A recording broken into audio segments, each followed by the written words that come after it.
2026 நான் நிரூபிக்க போகிறேன். அவர் சாஸ்திரி வீதியில் காலை வாக்கிங் வருகிற பொழுது உங்கள் கனவை சொல்லுங்கள் என்று ஒரு இளைஞனிடத்தில் கேட்டார். அவன் சொன்னான், ஜனநாயகன் எப்போது வரும் என்று கேட்டான்.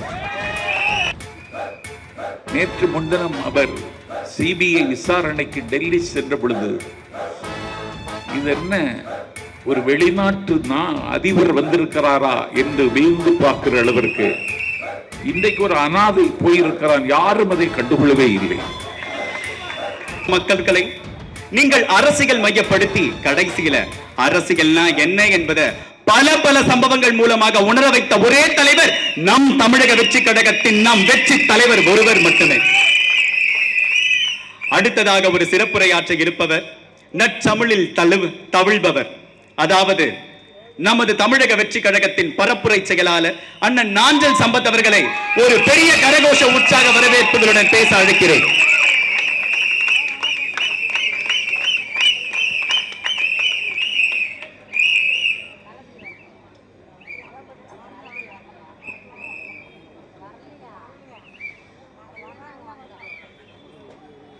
யுத்த காலத்தில்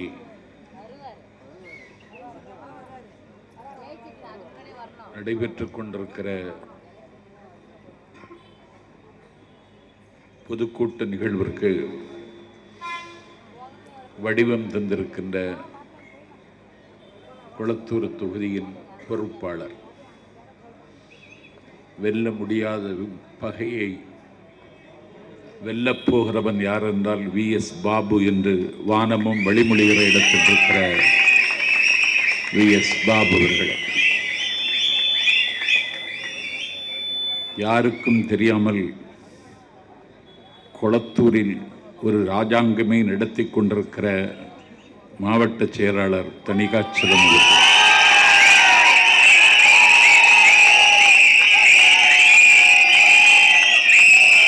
எளியவன் எனக்கு முன்னால் உரையாற்றிய துணை செயலாளர் ராஜமோகன் அவர்களே, எளியவன் எனக்கு பிறகு நிறைவி பேருரை ஆற்றுவதற்கு வந்திருக்கின்ற அளக்க முடியாத அன்பின் சின்னம், என்னை ஆற்றுப்படுத்துகிற இடத்தில் இருக்கின்ற தேர்தல் மேலாண்மை பொதுச் செயலாளர் ஆதவ் அர்ஜுனா அவர்களே, முத்து தமிழில் நிகழ்ச்சியை தொகுத்து வழங்குகிற ஹரீஷ் உள்ளிட்ட நிர்வாகிகளே வணக்கம். யுத்த காலத்தில் தேர்தல் தேதி அறிவிக்கப்பட்டதற்கு பிறகு தேர்தல் விதி நடைமுறைக்கு வந்துவிட்டதற்கு பிறகு தமிழக வெற்றி கழகத்தின் சார்பில் நடைபெறுகிற முதல் பொதுக்கூட்டம் இந்த குளத்தூர் பொதுக்கூட்டம். தமிழக வெற்றி கழகம் வெற்றி பெறப் போகிற தொகுதிகளில் குளத்தூர் தொகுதியும் இடம்பெற்று விட்டது என்பதை இங்கே வந்ததற்கு பிறகு நான் பார்க்கிறேன். துரியோதனன் வீழ்ச்சி அவன் தொடையில் இருந்தது. சராசந்தன் வீழ்ச்சி அவனுடைய உடலை மாற்றி போடுவதில் இருந்தது.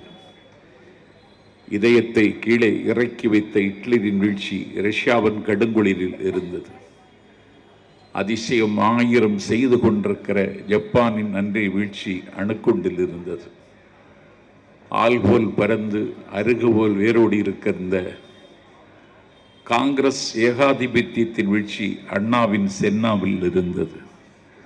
உய்ய வந்த தமிழினத்தை உய்யாது தடுத்து நைய வைத்து ஒரு குடும்ப அரசியலை நடத்தி கொண்டிருக்கிற ஒரு கொள்ளைக்கார கும்பலின் வீழ்ச்சி எங்கள் தளபதி விஜயின் கையில் இருக்கிறது என்று நாடு நம்புகிற நேரத்தில் நான் குளத்தூரில் உரையாற்ற வந்திருக்கிறேன். தமிழக வெற்றி கழகம் 2 வயதை தாண்டி 3வது வயதில் அடியெடுத்து வைத்திருக்கிற நேரம் இது. 49 செப்டம்பர் 17 ஒரு மழை நாளில் ராபின்சன் நந்தவனத்தில் அண்ணா தன்னுடைய இயக்கத்தை தொடங்கினார். அவர் ஆட்சிக்கு வருவதற்கு 18 ஆண்டு காலம் எடுத்துக்கொண்டார். 72 மக்கள் திலகம் எம்ஜிஆர் அதிமுகவை தொடங்கினார். அவர் ஆட்சிக்கு வருவதற்கு 5 ஆண்டுகள் எடுத்துக்கொண்டார்.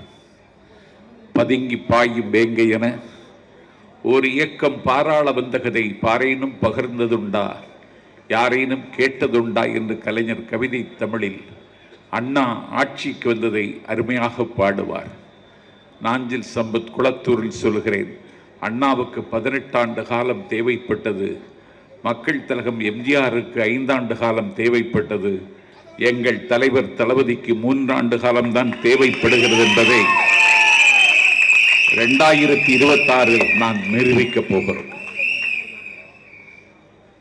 இப்பொழுது ஆட்சி முடிகிற தருணத்தில் மாட்சிமை தேங்கி முதலமைச்சர் அண்ணன் ஸ்டாலின் உங்கள் கனவை சொல்லுங்க என்கிறார். அவர் சாஸ்திரி வீதியில் காலை வாக்கிங் வருகிற பொழுது உங்கள் கனவை சொல்லுங்கள் என்று ஒரு இளைஞனிடத்தில் கேட்டார். அவன் சொன்னான், ஜனநாயகன் எப்போது வரும் என்று கேட்டான். அதற்கு பிறகு உங்கள் கனவை சொல்லுங்கள் என்று முதலமைச்சர் சொல்வதே இல்லை. இன்றைக்கு மிகப்பெரிய தாக்கத்தையும் வீச்சையும் தமிழ்நாட்டு அரசியலில் மட்டுமல்ல, இந்திய அரசியலில் கூட எங்கள் தளபதி ஏற்படுத்தி இருக்கிறார். நேற்று முன்தினம் அவர் சிபிஐ விசாரணைக்கு டெல்லி சென்ற பொழுது, இது என்ன ஒரு வெளிநாட்டு அதிபர் வந்திருக்கிறாரா என்று வியந்து பார்க்கிற அளவிற்கு ஆல் ரோட்ஸ் லீட் டெல்லி என்று அவருடைய பட்டண பிரவேசத்தை தொலைக்காட்சியில் பார்த்துதான் பரவசப்பட்டேன். இன்றைக்கு ஒரு அனாதை போயிருக்கிறான், யாரும் அதை கண்டுகொள்ளவே இல்லை. எங்கள் தலைவர் எங்கே போனாலும் கட்டுக்கடங்காத கூட்டம், கரை காணாத உணர்ச்சியோடு திரளுகிறது. எனக்கு முன்னால் திரண்டிருக்கிற என் தம்பிகளை பார்க்கிறேன். இவர்கள் தளபதி கட்டளையிட்டால் மின்னலை விழுங்குவார்கள், மின்சாரத்தை கொப்பளிப்பார்கள்.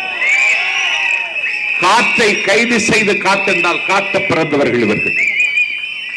ஆகவே தமிழ்நாட்டின் முதலமைச்சராக நீங்கள் நீடிப்பதற்கான அனுமதியை தமிழ்நாட்டு மக்கள் தருவதற்கு தயார் இல்லை. இன்றைக்கு தமிழ்நாடு தேசமே இன்றைக்கு தொழுநோயாகிவிட்டது, பருவே இன்றைக்கு முகமாகிவிட்டது. தமிழ்நாட்டினுடைய தரத்தையும் தகுதியையும் நீங்கள் தரைமட்டமாக்கி இருக்கிறீர்கள். நாஞ்சில் சம்பத் குற்றம் சாட்டுகிறேன், 10.5 லட்சம் கோடி நீங்கள் இன்றைக்கு கடன் பெற்றிருக்கிறீர்கள். என்னுடைய வீட்டில் என் தம்பிக்கு ஒரு குழந்தை பிறந்தால் அவன் குவா குவா என்று அழுது கொண்டே பிறக்கிறான். அவன் அழுவதற்கு காரணம் என்னவென்றால், அவன் 1,37,000 ரூபாய் கடனோடு பிறக்கிறான்.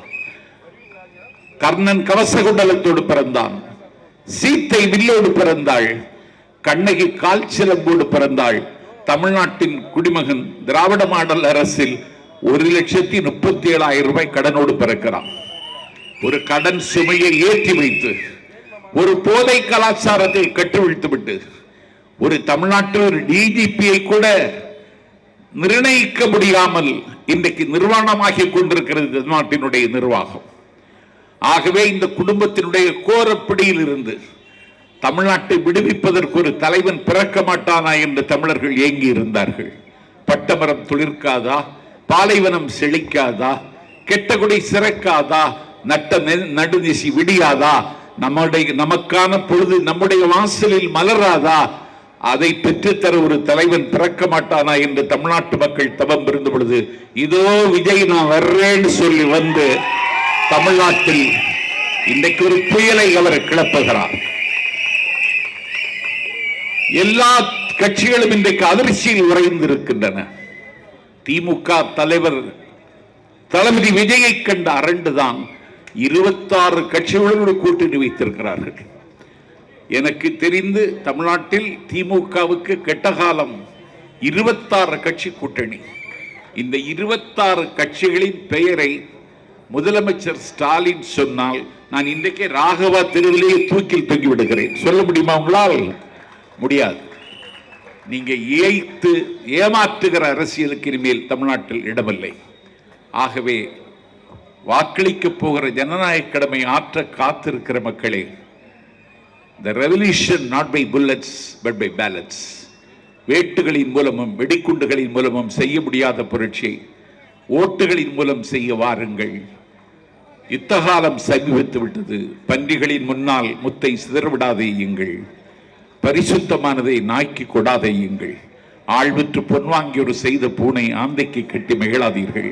நீள்விட்ட பொன் மாளிகை கட்டி பேயினை நேர்ந்து குடியேற்றி விடாதீர்கள். செருப்புக்கு தோல் வேண்டி ஒரு செல்வ குழந்தையை கொன்று விடாதீர்கள். வழியிருக்க குழியில் விழுந்து விடாதீர்கள். கரும்பிருக்க இரும்பை மென்று விடாதீர்கள். கனியிருக்க காயை கவர்ந்து விடாதீர்கள். தளபதி நமக்கு நம்பிக்கையாக இருக்க இன்னொரு புறம்போக்கை தேர்ந்தெடுக்கிற பாவத்தை மறந்தும் செய்து விடாதீர்கள் என்று கேட்டு வெற்றி விழாவில் சந்திக்கிறேன். விடிய விடிய பேசுகிறேன். நன்றி, வணக்கம்.